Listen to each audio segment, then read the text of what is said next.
In this video, the technician is mounting the network rack. He is using 4 drywall screws to secure it in place.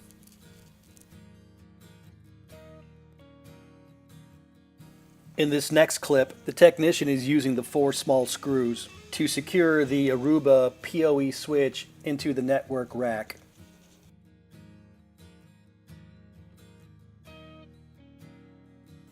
When you install the switch, you want to make sure the ports face the networking equipment. Make sure the switch is far enough away from the networking equipment so you can actually see.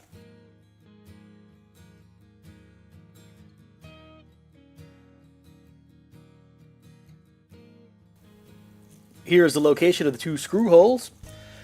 Go ahead and line them up and secure it into place. Now the technician is going to install the front bracket. This bracket gets held in place by gravity.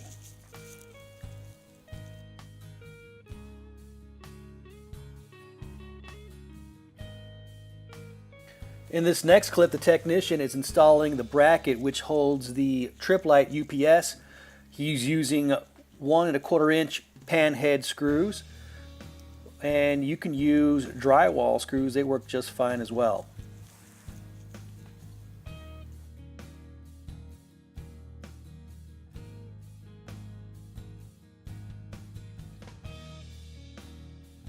Here's a clip of the technician placing the Tripp Lite on the bracket. In this clip, the technician is going to mount the red Actinion controller to that front faceplate there. You're going to want to mount the front of the controller facing the networking equipment. I should say the existing networking equipment. It may be a little tricky to get that Actinion to slide in on your first attempt, but be patient. It'll eventually slide in there. Got to line it up just right.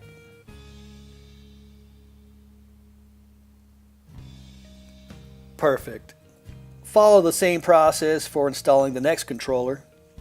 When you're installing the controllers, make sure that you are installing controller number 1 on the bottom and controller number 2 on the top. So in this video, you see the technician attempting to install controller number 1.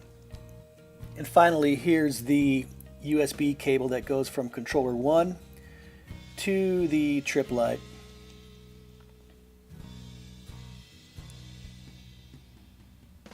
And that's it.